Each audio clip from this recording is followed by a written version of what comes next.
wanted to thank you firstly to welcome me into your ecosystem. I'm really excited to learn more about Sui. We're already contributing to the Sui ecosystem a little bit, which I'll talk on about in a minute.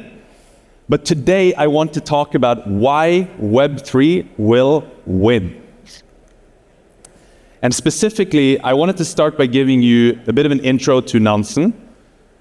In the Sui ecosystem, you might not be as familiar with Nansen, but I wanted to take that opportunity to introduce Nansen to you all. Then I want to spend more time talking about the why.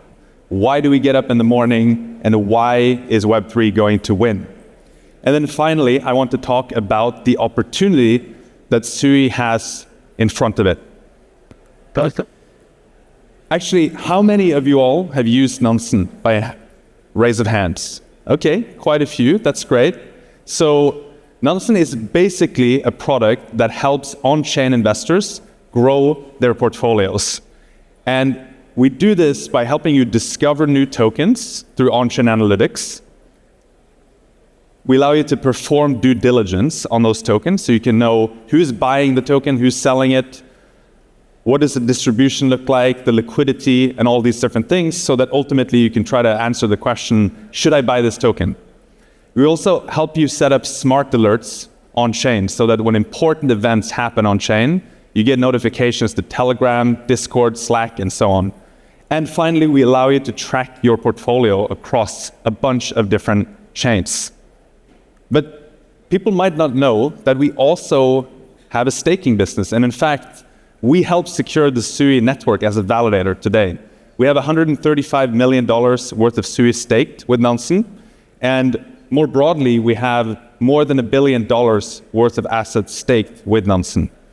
And more than 120,000 addresses actually stake different tokens with Nansen. And so we run validators for about 30 different blockchain networks. This is after we acquired a company called Stake With Us in September last year, and we've grown that by a factor of 20x in the last 7 months. Now, let's talk about the why. The way I think about what we're doing in crypto is that we have a choice between two different futures. And these futures are very different from each other. In one world, you will own nothing and you'll be happy. Are you excited about that? And in that world, bureaucrats decide who gets to invest in what. You do not control your own money. You need permission to invest in certain things. And in that world, innovation is a bad thing. We want to keep it down. We're building anti-crypto armies. Now, I think that there's a better future, and that future is crypto. I believe that crypto is our best bet for a better future. This is a world where you have transparency, you have innovation, and you have a more inclusive financial system for everyone in the whole world. And so, the world that I'm excited about is one where every asset is tokenized. Everything that is worth owning is represented on a blockchain. And as a result of that, billions of people are owners. This is different from the World Economic Forum's vision of you will own nothing, you'll be happy. You will own something and you will be happy. And in this world, chains are the financial fabric. And so the role that we have at Nansen and our mission is to make sure that we can help you surface the signal and emerge as a winner. The very basic master plan of Nansen is that if we do that, if investors win, you will reinvest into our industry. That helps create new infrastructure and better products, and together we create the future of finance that we deserve. Thank you. Now, let's look at where we are today. we live in a very competitive multi-chain world. I'll be honest, if you asked me a few years ago what I thought was going to happen when it comes to all these different blockchains, I was a bit of an ETH maxi. I thought Ethereum is the only chain that's going to matter, and it's the end of the story. But where we stand today, it's very clear that it's actually an open race now. And we live in a highly competitive multi-chain world. So in this chart, you can see on the horizontal axis the size of chains, and on the vertical axis how quickly these chains are growing. And so that creates some natural quadrants. You have emerging chains on the left that are maybe not as big yet, but they're growing quite fast. And you have some established chains that are actually falling a little bit behind in terms of on-chain activity. You see them in the lower right. And then in the top quadrant, you see the leader chains. These are chains that are actually large already, and they're growing very fast. And as you can see, you have Sui there, which has very high on-chain activity, actually. Like I said, I was a bit of an ETH maxi a few years ago, and if you looked at on-chain metrics, Ethereum was basically leading on everything.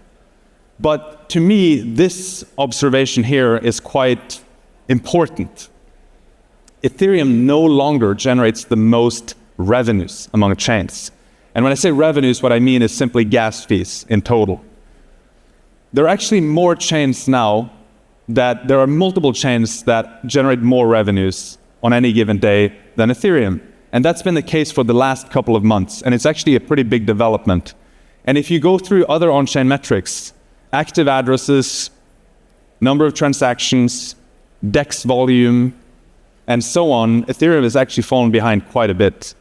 And so I think of this as an opportunity for other chains, including Sui, to step up and lead the way.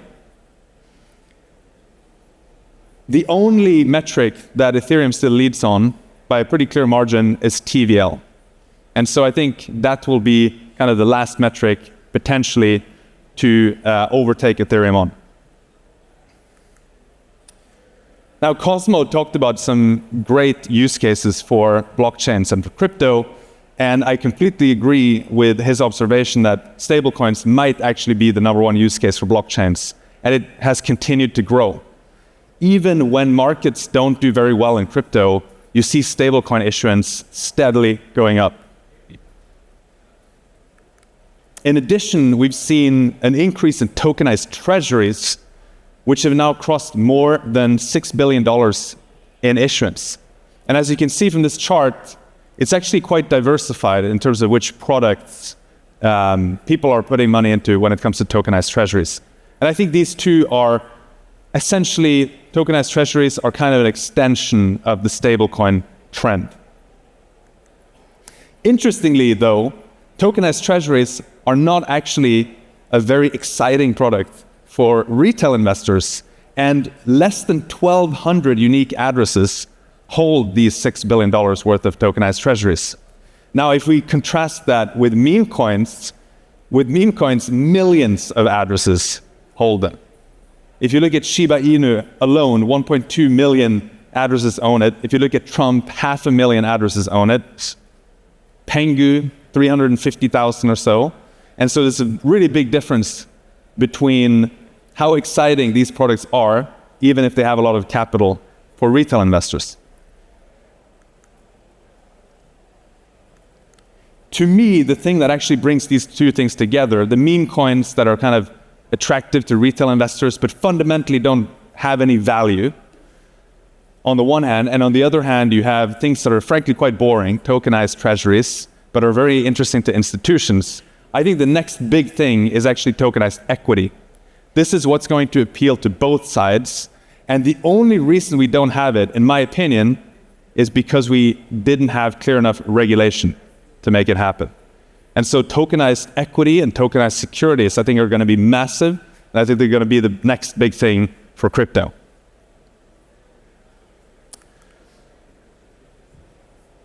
A little bit of a call to action for the audience. Nansen Points is launching soon. You can start earning them today by doing 3 things. Subscribing to Nansen, staking your Sui with Nansen, and referring people to start using Nansen as well. I had to take that opportunity for a little bit of a plug here. Now, with that, I will leave you to it. Thank you so much for coming to my talk, and enjoy Dubai. Great.